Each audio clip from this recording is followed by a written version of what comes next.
Donovan Mitchell scored a career-high 57, but it was an 8-second violation in OT that proved costly in Utah's series opening 135-125 loss to Denver. Meanwhile, Jamal Murray, clutch, scored 20 of his 36 points in the fourth quarter OT. He scored or assisted on 31 of the Nuggets' last 37, including all of their 12 shots made during that span. Max Kellerman, Donovan Mitchell, or Jamal Murray? Who's better?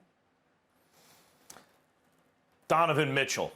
They're both fantastic young players. Jamal Murray's still getting better. He has tremendous upside. Donovan Mitchell is like he's in the body of a small point guard with the game of a great two guard, right? But he's an underrated passer. Donovan Mitchell can pass the ball. He's a more complete player, I think, than given credit for on offense.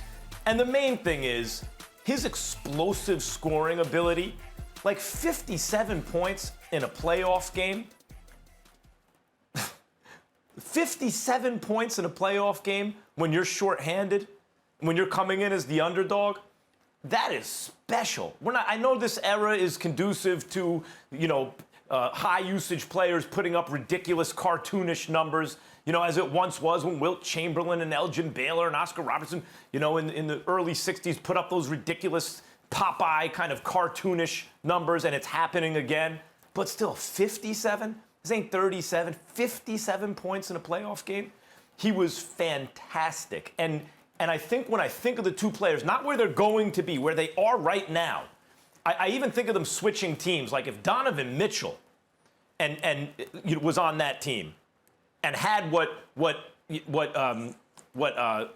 Jamal Murray has around him right now, would my perception of Denver be different? Yes, I would give them an even higher ceiling.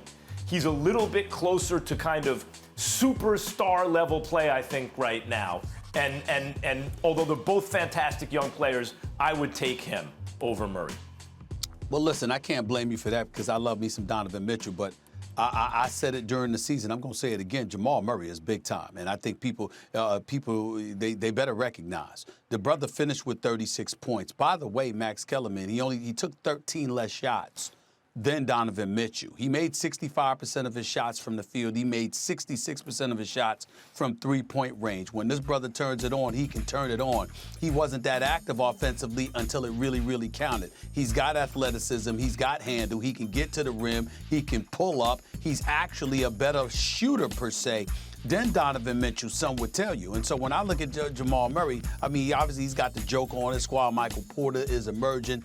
Millsap's a veteran. You see some of the other pieces that he has, whereas Donovan Mitchell pretty much is a one-man show. Mike Conley wasn't there yesterday, so that kind of helped him because that put the ball in his hands more. And as a result, he was able to just wreak havoc and do damage because he is an unstoppable force. The brother is special. But so is Jamal Murray, and I think that Denver's a better team. I'm not going to tell you that I would take Jamal Murray over Donovan Mitchell. What I'm saying is it's a pick 'em. It doesn't matter to me. Either one of them are capable of doing exactly what we saw them do. If Jamal Murray had taken 33 shots instead of 20, he'd have had 50 himself, at least, considering the accuracy with which he was scoring the ball, including 10 points in overtime.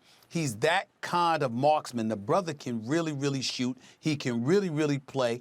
He's a young star in this league that doesn't get nearly as much credit as he deserves. And whether it's the Lakers, it's the Clippers, or anybody else, the biggest reason, as far as I'm concerned, that it's going to be such a tough out is because of him. The Joker can ball, and we get all of that, his size and his IQ and his uncanny and unorthodox ability to do some of the things that he does. But Jamal Murray, to me, is that key. This brother is special, and everybody better look out for him. I'm not doubting. I mean, Jamal Murray's an excellent young player, and he's still getting better. I think if Mitchell had a teammate like Jokic, that kind of combination would correctly be perceived as even better than the combination now with Jamal Murray and Jokic, like closer to elite. Because at this moment, now it might not be this way forever, but at this moment, Mitchell's the better player. And even when you like count in things like you talk about Donovan Mitchell being like a little Dwayne Wade, but he shoots it better than Wade. Doesn't play the defense Wade did, but shoots it better than Wade. I put a premium on the guys who are capable of hitting heights that almost no one else can hit. And Donovan Mitchell's already shown that to me at times, already in his young career, Stephen A. I think about him with a guy like Jokic, for example, on that team. Jokic is clearly the best player on the team. Like if if Jamal Murray had elevated through to the extent that Jokic has, I might pick him to win the whole thing, but he hasn't quite yet. And when I think about it like that, like which guy could pair with another star and really be an elite combination, I think the answer at this moment is Donovan Mitchell. I just look at Donovan Mitchell. I love him and I love his game, and I'm not disagreeing with you. All I'm trying to say is that if you told me, okay, you can't have Donovan Mitchell, but you can have Jamal Murray, I'm not going to have a problem with that because I consider them very similar. They're very similar in shooting from the field. They're very similar in shooting from three-point range, and I think Jamal Murray is more of a long-range marksman, even though it looks like Donovan Mitchell got better numbers from long range barely. I think that Jamal Murray is a sniper, whereas Donovan Mitchell would just take it to the hole and he's an assassin. Thanks for watching ESPN on YouTube. For live streaming sports and premium content, subscribe to ESPN+.